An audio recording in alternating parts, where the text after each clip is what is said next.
Shalom saudara, jumpa lagi dengan saya Mulyadi Irawan dalam acara Mosaik, miras obat-obatan seks dan zat adiktif. Dan pada episode kali ini, saya akan ngajar mengenai pengembangan karakter bagi anak-anak rumah damai, saudara ya. Dan dalam pengajaran-pengajaran ini kami akan bagi dalam beberapa sesi. Nanti ikuti terus videonya, jangan sampai terpotong karena ini pengajaran berseri. Dan ini bagus sekali untuk mengembangkan karakter. Bagi saudara yang keluarganya atau saudaranya yang mengalami kecanduan atau keterikatan dengan narkoba, ada baiknya juga menonton video ini secara utuh. Ada bagian pertama, kedua, ketiga, mungkin 4 sesi kali ya, saudara. Dan dalam sharing kami, saya dalam hal ini di Rumah Damai, kami pakai bahasa-bahasa sehari-hari. Mungkin adalah bahasa-bahasa yang buat saudara agak sedikit tidak enak, tapi itu bahasa keseharian, di mana kami harus mendekat dengan mereka. Ada yang namanya kelompok sebaya, dan kami menganggap mereka ini sama sebaya. Jadi kalau bahasa lu, gue, semua itu kita pakai sehari-hari demi terjamin sebuah hubungan yang baik. Dan jangan lupa saksikan terus, dan kalau yang belum subscribe, share, dan like link ini. Yuk kita saksikan pengembangan karakter di Rumah Damai. Tuhan, terima kasih buat pagi hari ini. Kami percaya kasih Tuhan mengalir terus dalam hidup kami bagai air yang tidak pernah berhenti. Tuhan, biar sukacita, damai Tuhan ada pada kami semua. Sebentar kami akan mendengar pesan Tuhan dan kami akan belajar tentang satu perikop tentang karakter. Biar Tuhan yang bicara dalam hidup kami. Roh Kudus, Kau guru yang baik yang sanggup mengajar lebih dari manusia mengajar. Biar Roh Kudus yang mengajar kami setiap firman-Mu ini. Dan kami mau percaya bahwa firman Tuhan tidak pernah kembali sia-sia. Itu akan tumbuh subur berbuah dalam hidup kami, dan hidup kami adalah hidup-hidup yang penuh kebenaran, karakter Allah ada dalam hidup kami semua. Terima kasih Tuhan, bicaralah dalam nama Yesus kami berdoa. Amin. Amin. Ya, selamat pagi. Jadi kita sudah sampai di minggu dengan tema karakter ya. Dan seperti biasa Papi akan sampaikan karakter building. Karakter building ini sebuah sesi aja, nanti ada beberapa kali pertemuan, nggak sekali selesai. Minimal setahun 2 kali ya, sekali ya, supaya kita jadi a man of character ya. Nah, judulnya karakter building. Papi akan mulai dengan firman Tuhan dari Roma 5 ayat 3 sampai 5 dari versi New Living Translation ya. Terjemahan bahasa Indonesianya ada yang bisa bacain? Roma 5 ayat 3 sampai 4. Demikian firman Tuhan. Dan bukan hanya itu saja, kita malah bermegah juga dalam kesengsaraan kita, karena kita tahu bahwa kesengsaraan itu menimbulkan ketekunan, dan ketekunan menimbulkan tahan uji, dan tahan uji menimbulkan pengharapan. Oke, dan pengharapan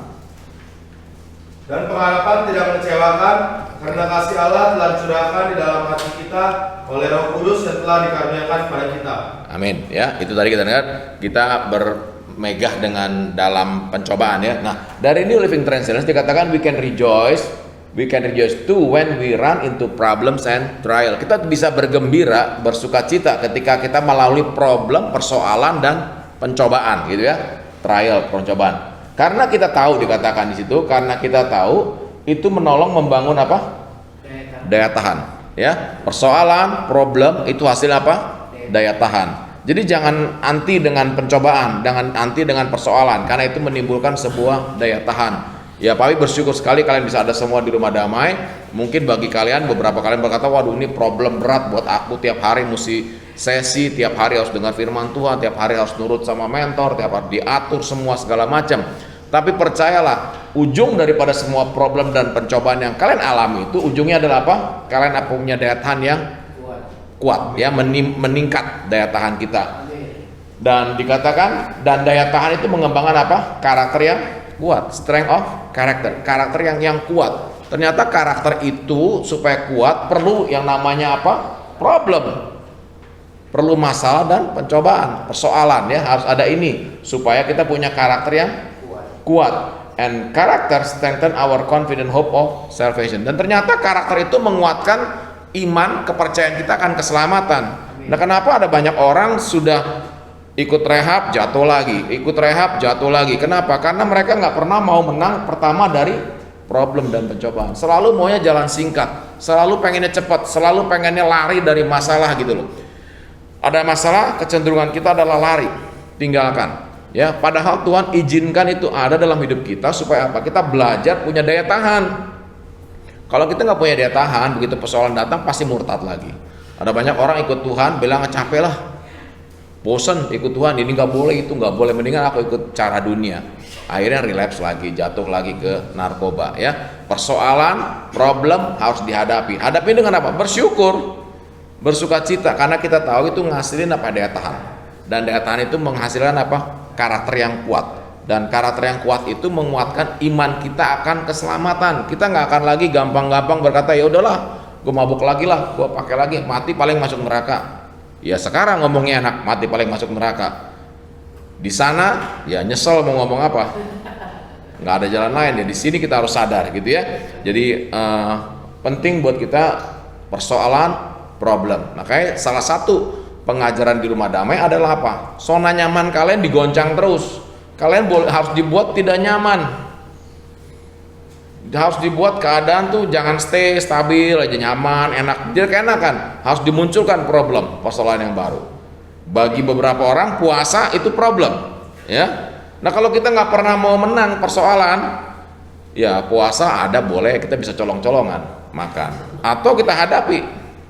Sehingga kita jadi orang yang punya daya tahan. Ketika ngomong puasa, aku punya kemampuan gitu. Dan kita bisa cerita, karena aku pernah lewati itu. Kalau kita nggak pernah menang dari persoalan, kita nggak pernah bisa cerita. Gitu. Kita bilang aku selalu orangnya gagal, dan gagal lagi. Problem hadapi, karena itu menghasilkan apa? Daya tahan. Dan daya tahan itu menghasilkan apa? Karakter yang kuat. Dan karakter yang kuat itu buat iman kita akan keselamatan makin kuat.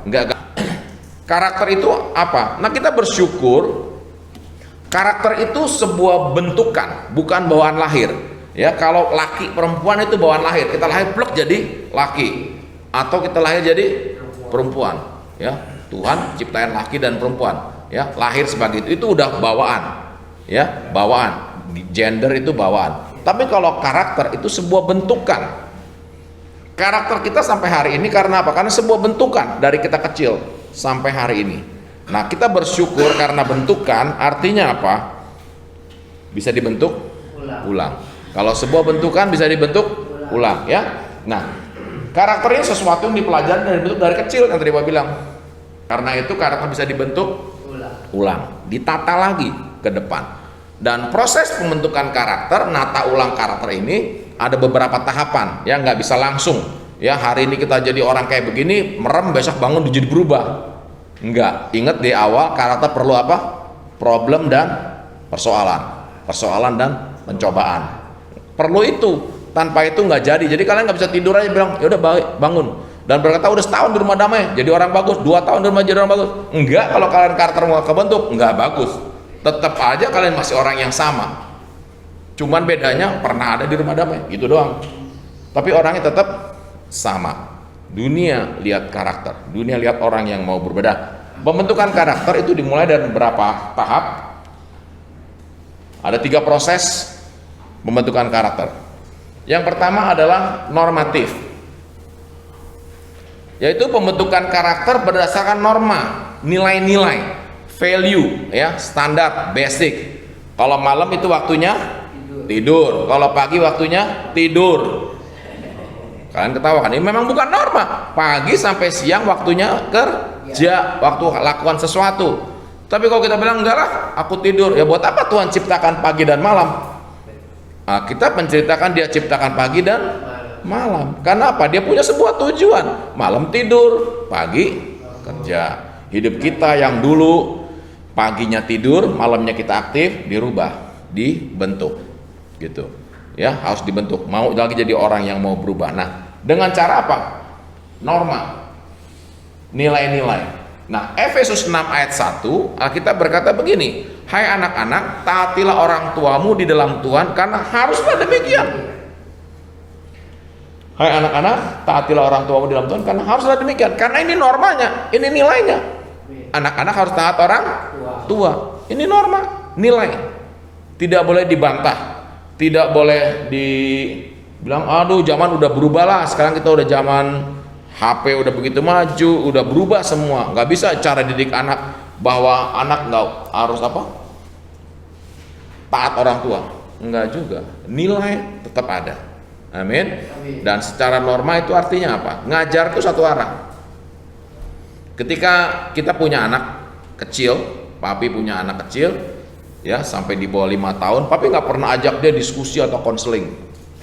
Ya konseling yuk gini, kenapa lu kok jalannya kok jatuh melulu gitu-gitu? Enggak. Dia kalau jatuh, papi bilang, ayo bangun, berdiri lagi, jalan lagi. Ayo berdiri lagi, jalan lagi. Aku nggak mau, nggak bisa jalan. Jadi secara norma itu pendidikan itu lewat satu arah. Harus. Makanya rumah damai itu ngajar adalah apa? Ya pagi makan, siang makan, malam makan, tidur makan. Makan terus nih, nggak boleh juga tuh. makan tidur jadi begitu. Enggak. Rumah damai mengajarkan pagi berdoa segala macam itu. Enggak ada kan kalian berdebat gini. Aku nggak mau masuk ke ruang doa. Aku nggak mau puasa. Gampang kalau buat papi. Kalau kalian bilang aku nggak mau, ya kalau bicara secara norma, secara nilai kan satu arah. Dari satu arah, ya udah ruang isolasi siap. Gitu. Pembentukan nah seperti itu, orang tua juga ngajar anak satu arah. Anak sampai 5 tahun kan nggak pernah diajak diskusi, capek diskusi sama anak 5 tahun. Tetap dia tidak ngerti. Ya, jadi satu arah. Pokoknya lakukan ini. Nah, di rumah damai kita ada 3 tahap. Yang pertama adalah tahap penyembuhan, ya. Penyembuhan adalah apa? Supaya fisik kita pulih dulu. Dan itu sistemnya apa? Satu arah aja. Nggak mau kita diskusi. Aduh, Pi jangan dong Pi, ranjangnya aku mau pakai Dunlop lo. Nggak ada, duduk tidur aja ranjang begitu udah. Aku mau di bawah Pi, nggak mau di atas, naik. Gitu. Nggak mau, isolasi aja di bawah tuh. Gampang. Jadi satu arah. Begitu. Bukannya keras, tapi anak kecil juga begitu. Kita kan nggak bisa diskusi yang tadi gue bilang dengan anak umur 5 tahun. Jadi orang tua satu arah, pakaian baju atasnya hijau, bawahnya kuning.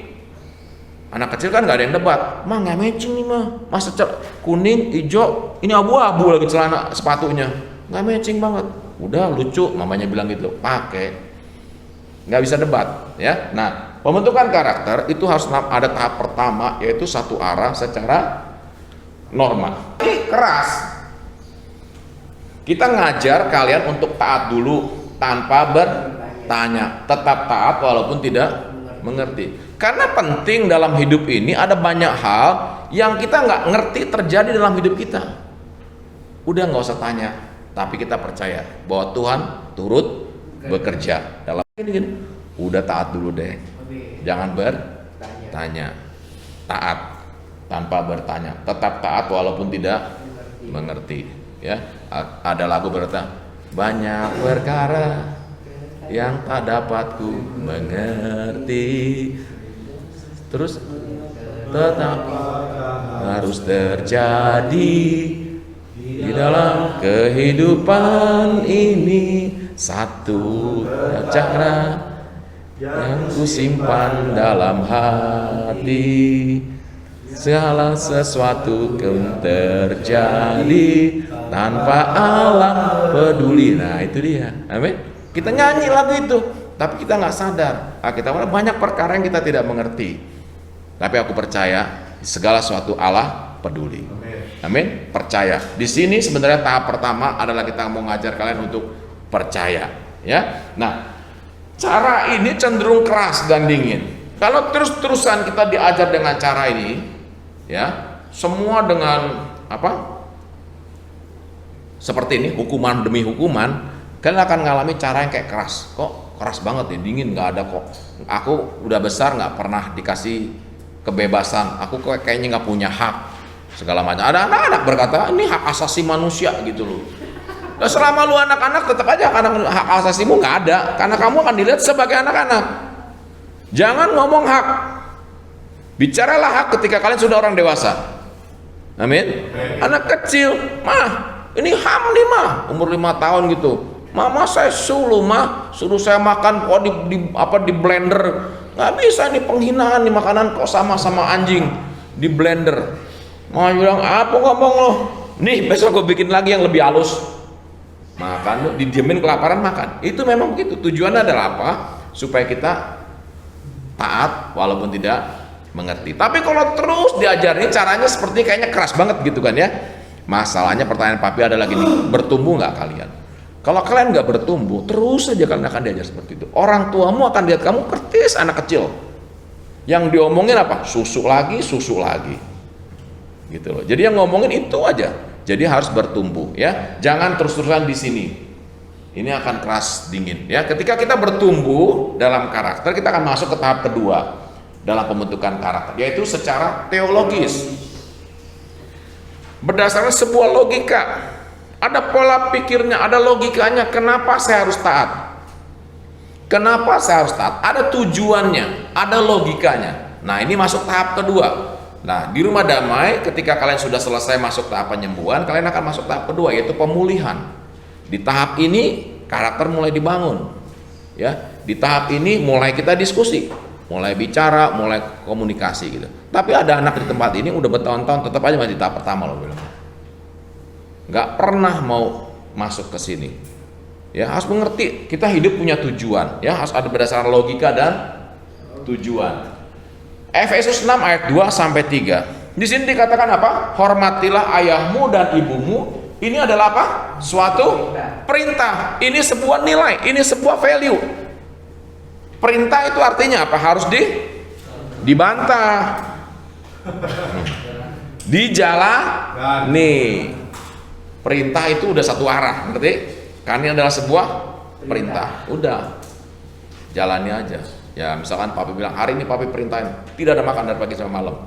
Jalanilah. Tapi papi kadang-kadang nggak tega lihat mukamu udah gini. Ya udahlah, tengah-tengah hari udahlah makan snack, kasih keluar yang enak. Kalian bilang, wah enak banget ya. Baru jalan sebentar dapat bonus. Gitu kan? Lah ini tahap seperti ini. Ya, dipanggil papi, ayo ke depan semua. Kayak kemarin, ayo ke depan semua. Bantu.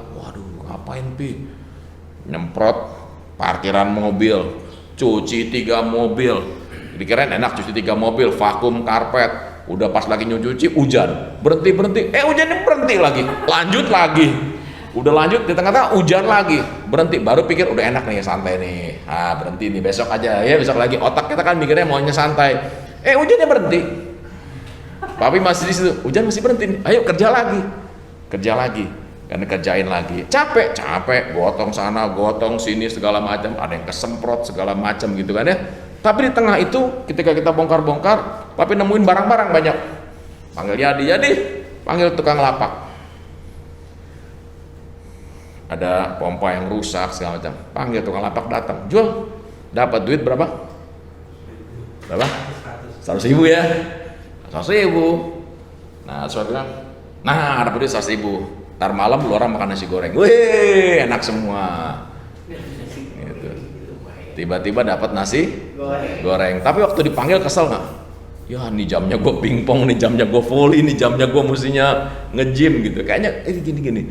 Tapi pas tengah malam makan nasi goreng lupa tuh sama yang tadi. Nah ini sebenarnya tahap kedua.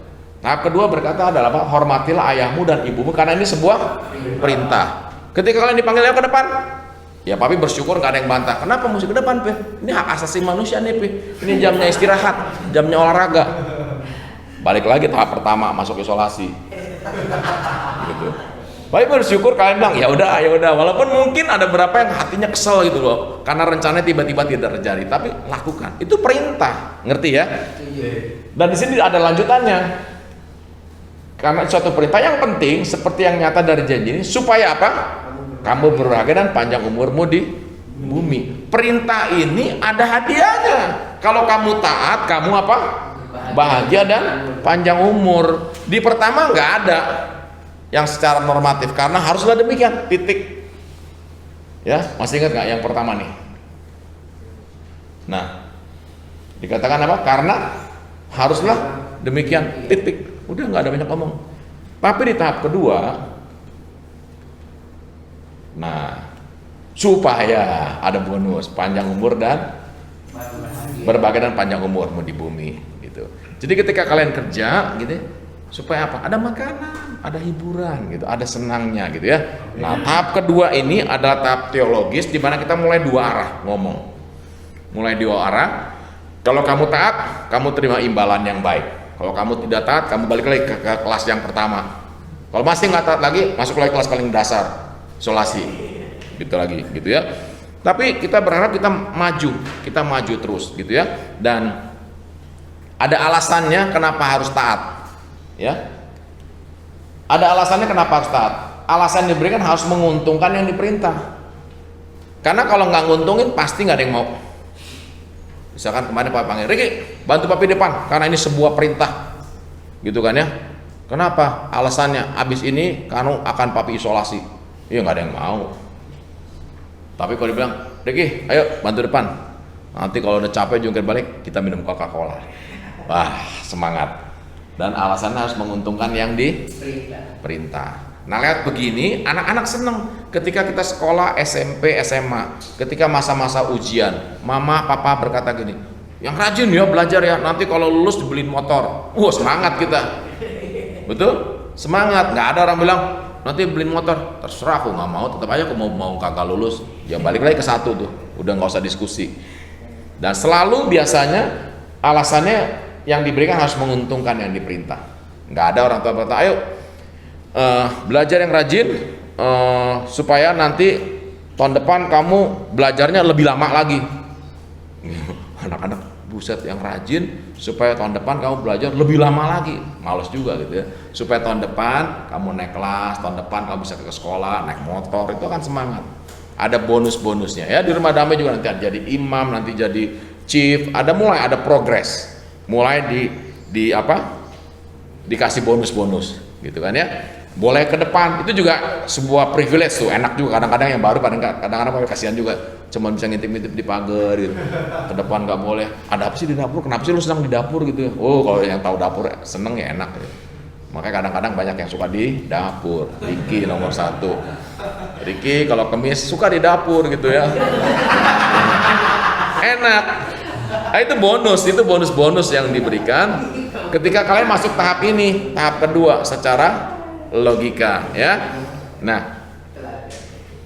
tapi cara ini nggak boleh terus-terusan ya. Cara ini cenderung mengakibatkan orang taat hanya kalau ada keuntungan. Nggak boleh. Jadi kalau nggak ada rotinya, nggak ada ininya, besok nggak mau lah, disuruh Papi capek.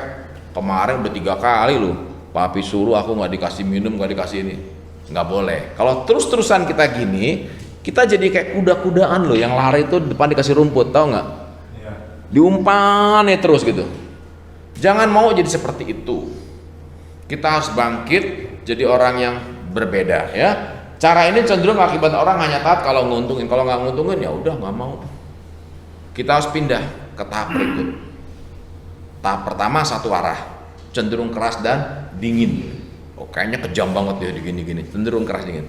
Pindah ke tahap kedua secara teologis, ada logikanya ya. Nah, tapi kalau terus-terusan lewat cara ini, kita jadi orang-orang yang hanya mau kerja kalau ada untungnya, gitu. Kita hanya mau lakukan kalau ada untungnya. Kalau enggak ya udah.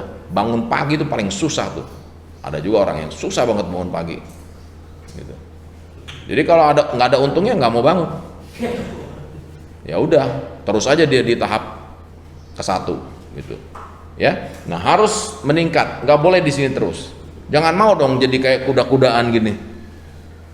Meningkat 1 step ya di Rumah Damai. Setelah kalian masuk tahap kedua yang kita bilang tahap pemulihan, masuk tahap ke-3 yaitu tahap sosialisasi. Mulai naik ke atas lo, udah di atas nggak digembok deh, silakan dah lu buat segala sesuatu. Tapi juga nggak boleh turun nilainya, standarnya nggak boleh. Makanya Awi kemarin marah, kunci lo ke atas. Bagus gue bilang, kalau perlu di atas harus lebih keras dibandingin yang di bawah ya, karena motivasi yang di atas udah mestinya beda, bukan seperti yang di bawah, harus beda, naik ke atas. Nah tahap ketiga itu kita bilang tahap teladan, harus jadi contoh,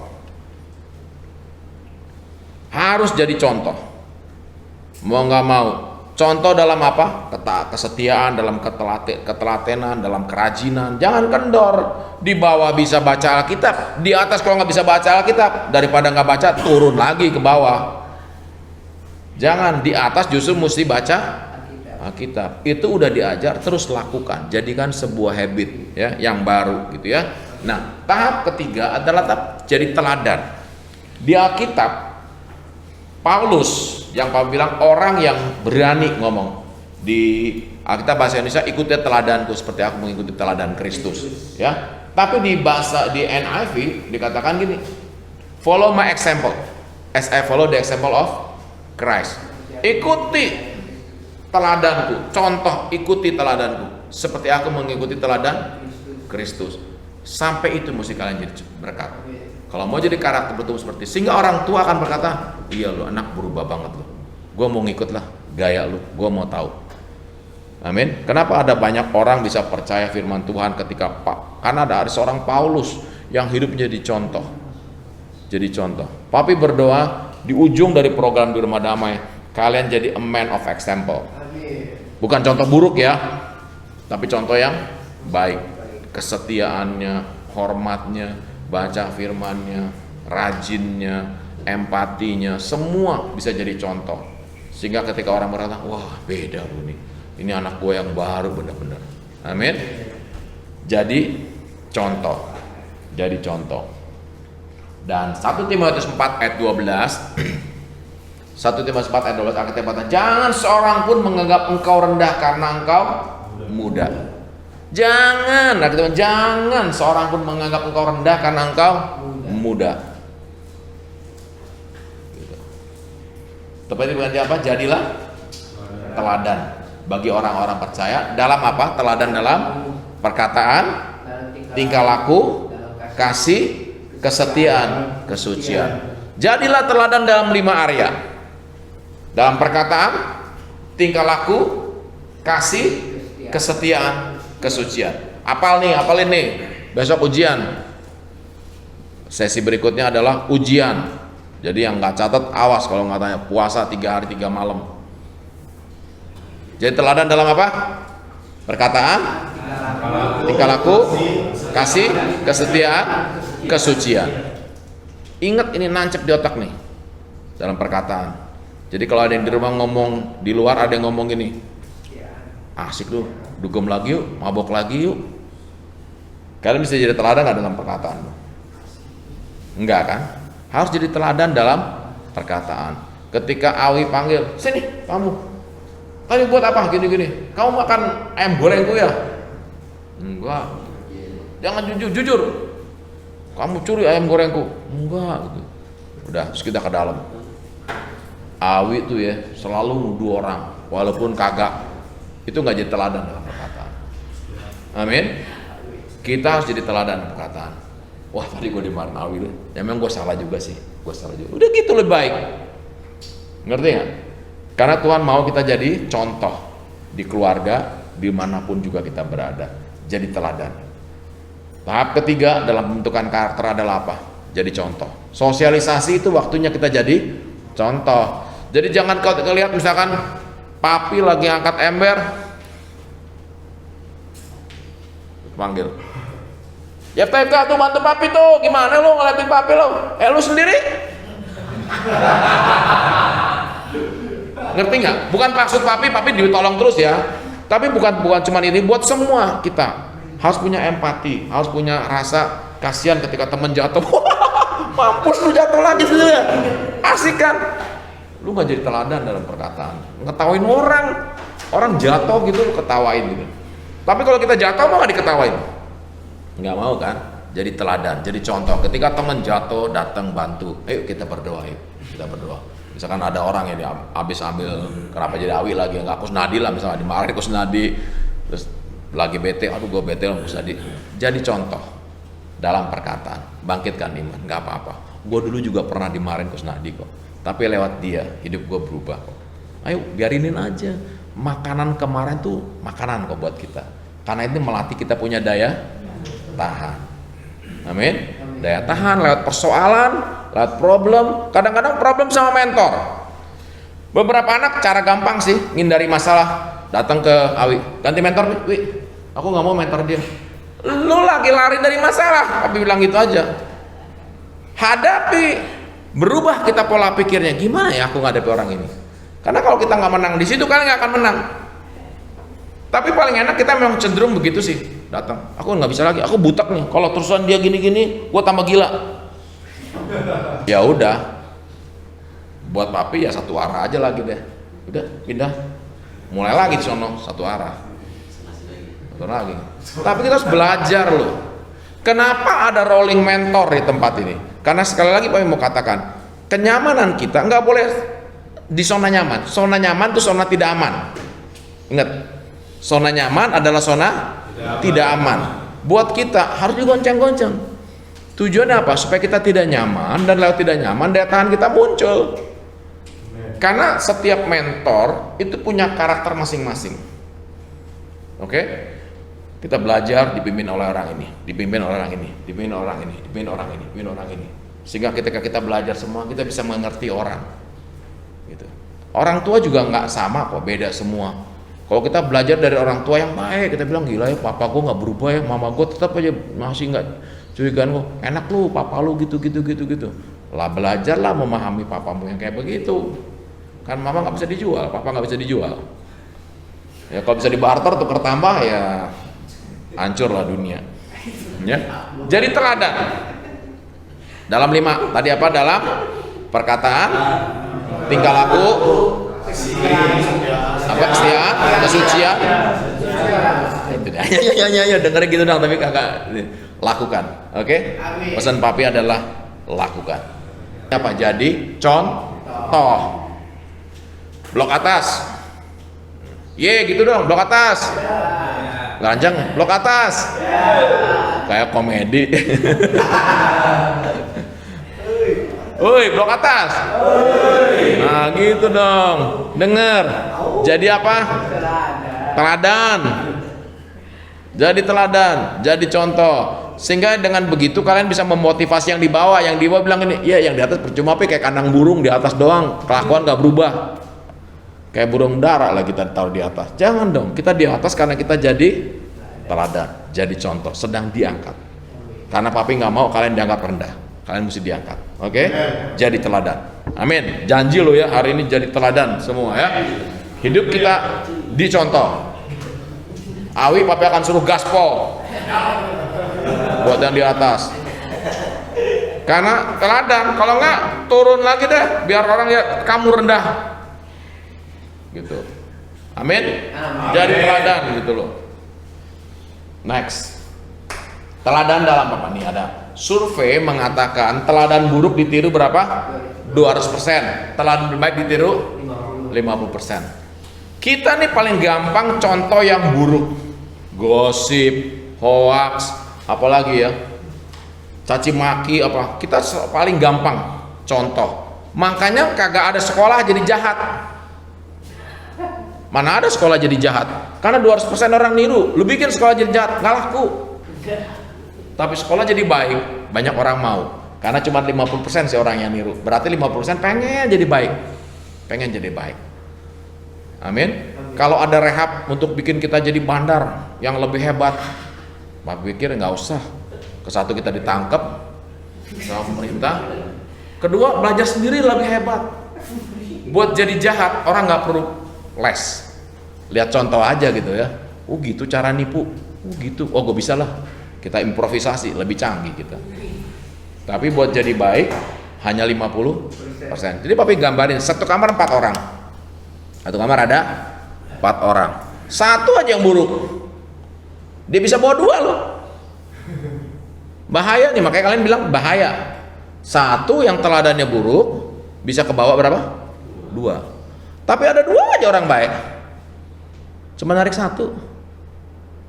Kalau ada 1 yang baik, susah mati, setengah mati, cuma setengah. Gimana setengah? Setengah-setengah aja suam-suam kuku nih di kamar ini. Minimal 2 gitu, 2 yang jadi teladan. Kalau 2 bisa narik 1. Amin. Kalau 3 bisa narik minimal 2. Jadi berjuanglah jadi orang yang jadi teladan baik. Amin. Dimanapun kalau kita jadi teladan baik, kita pasti dilihat orang berarti. Kita akan dihargai orang. Amin. Amin. Dan kita semua belajar dari mencontoh. Teladan itu dicontoh. Peran pemimpin penting jadi contoh. Kalau pemimpinnya malas lah anak buahnya. Kalau ceroboh, malas lah, ceroboh lah. Kalau nggak setia. Gitu. Pemimpin jangan bicara ini nih, peran pemimpin penting. Jangan kita bicara pemimpin adalah orang di atas kita. Pemimpin salah satu siapa? Kita nih lagi memimpin diri kita loh. Kita nih pemimpin buat diri kita sendiri. Kita yang bisa atur diri kita untuk tidak malas. Dengan cara apa? Jadi contoh buat diri kita. Amin. Ketika papi mesti ngisi ini, ya quote unquote dalam tanda petik, mungkin tanpa persiapan papi bisalah. Tapi papi enggak, papi tetap persiapan kemarin, papi baca lagi, lihat lagi, renungkan lagi supaya bisa nyampaikan. Papi berdoa lagi, Tuhan tolong segala macam. Itu lagi apa? Papi lagi melatih, mimpin diri papi lagi dulu. Jadi jangan habis ini keluar langsung bilang ya gua nggak berubah gara-gara pemimpin gua sih begitu, mentor gua sih begitu, inilah begini, ini begini, imam kamar gua lah begini. Jangan ngomong itu. Amin. Diri kita nomor satu, kita yang memimpin diri kita. Keputusan untuk kita bangun pagi, keputusan untuk kita, siapa yang mimpin? Kita. Amin. Bangun gitu. Siap gitu ya. Jadi contoh. Dan pemimpin harus berubah dahulu, baru yang lain berubah. Artinya apa?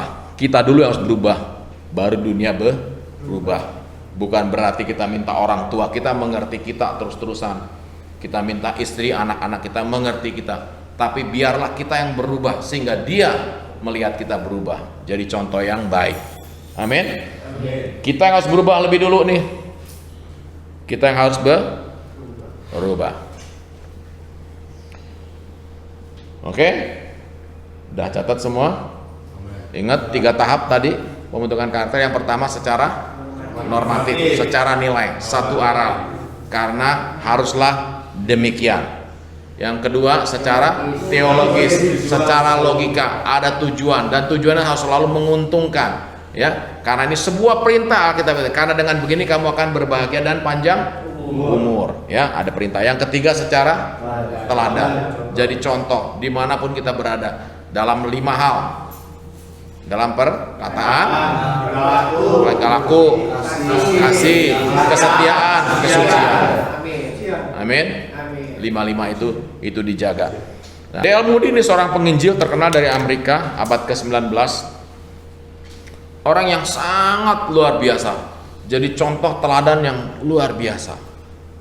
Satu hari Presiden Amerika, sebelum dia jadi Presiden Amerika, tapi lupa siapa namanya.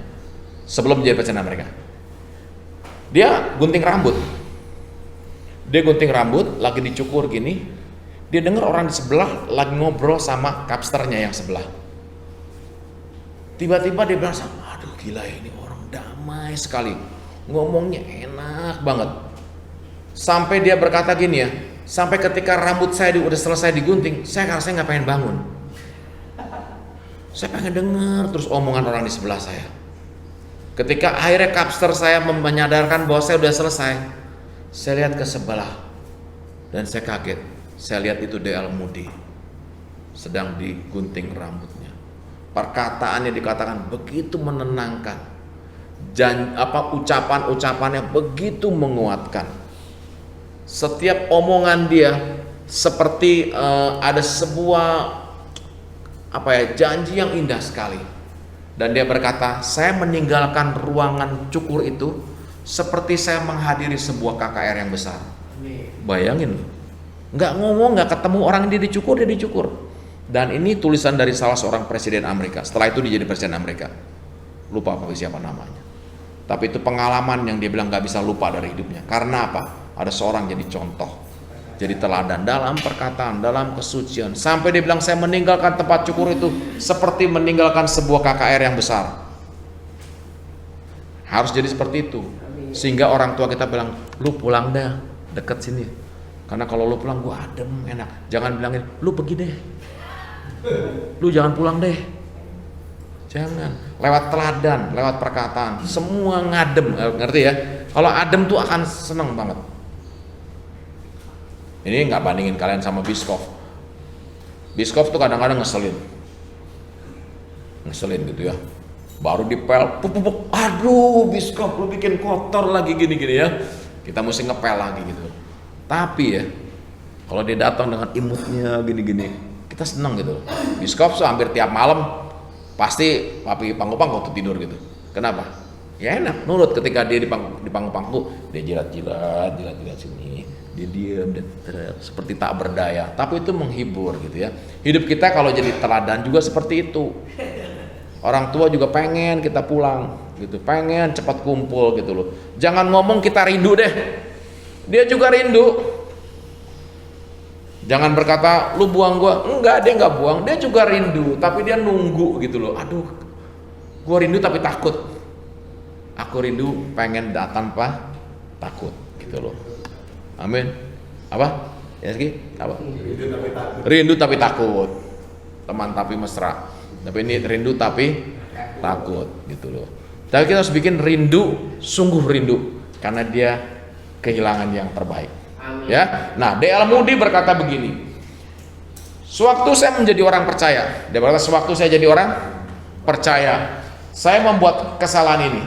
Saya pikir peperangan sudah menjadi milik saya, kemenangan sudah didapat, mahkota sudah di tangan. Saya mengira yang lama sudah berlalu, yang baru sudah datang. Hidup lama, sifat lama yang rusak sudah menghilang. Tetapi saya menemukan sesudah melayani Kristus beberapa bulan bahwa menjadi percaya adalah seperti mendaftar menjadi tentara, bahwa ada peperangan yang harus dijalani. Ini seorang penginjil terkenal. Dia berkata sewaktu saya menjadi orang percaya, saya buat kesalahan begini. Saya pikir semuanya udah beres. Kita berkata yang lama sudah berlalu, yang baru sudah datang. Hidupku akan di atas dan bukan di bawah. Aku kepala dan bukan ekor. Aku memberkati dan bukan aku minta-minta. Kita semua lihat janji Tuhan seperti itu. Tapi ternyata dia bilang gitu, enggak juga. Buat jadi kepala bukan ekor, perlu yang namanya apa? Perjuangan. Buat jadi di atas dan bukan di bawah, perlu yang namanya apa? Perjuangan. Dan dia berkata ini, iya ya, ternyata setelah saya melayani berapa lama menjadi apa? Menjadi orang percaya adalah seperti daftar jadi tentara, bahwa ada peperangan yang harus dijalani. Tentara, coba lihat. Nih tentara Gunung Pati, ini area latihan militer. Di sini Gunung Pati. Jadi jangan kaget lah kalau tiba-tiba malam-malam ada beberapa truk tentara tuh, truk apa namanya, tronton, bawa pasukan tuh ke situ tuh, ke lapangan situ tuh. Banyak kumpul malam-malam dan turun orang-orang pakai topi, pakai baju, semua berebut rumput gitu loh. Pakai rumput, bawa ransel sama senapan. Ngapain? Di briefing. Wah, sebentar. Setelah itu suruh nyebar dengan konvoy. Masuk tuh ke hutan-hutan Gunung Pati. Dan biasanya mereka selesai itu sekitar jam 5 pagi. Dia ada tugas segala macam, jalan masuk hutan segala macam gitu ya. Jam 5 pagi, nah papi beberapa kali ketemu tuh jam 6 ketika papi mau ke bawah pagi, waktu itu masih nganter anak-anak sekolah di depan situ, ketemu tuh rombongan, mukanya udah kucel, tapi jalan kaki. Mereka mesti kembali ke kesatuannya, jalan kaki turun, subuh-subuh sejak dari malam latihan, nyanyi-nyanyi. Indonesia, ya, halo Bandung, halo gitu. Gue bilang orang gila nih, nggak ada perang latihan. Ada nggak ada perang tentara latihan. Amin. Buat jadi orang percaya ada seperti pendaftaran, apa seperti daftar jadi tentara. Ada nggak ada musuh kita harus latihan terus. Latihan kita sederhana sih, kita nggak ada jadi kayak tentara lah. Kalau jadi tentara kita terguling semua gitu loh, nggak kuat gitu ya. Kita dilatih apa? Latih kesabaran, latih kesetiaan, latih kerajinan gitu loh. Dilatih seperti itu. Buat apa? Nanti satu hari pasti ada perang. Amin. Amin. Ketika ada perang, itu waktu kita udah siap. Tentara lagi nggak ada perang, di Indonesia lagi nggak ada perang, tapi tentara selalu latihan, selalu siap. Kalau kalian datanglah ke misalkan Makobrimob tengah malam jam 2, coba iseng-iseng lihat yang di posko, yang di kotak, pasti lagi melek. Nggak bilang jam 2 masih pada tidur santai, gua tidur, nggak ada. Digampar sama atasannya lu.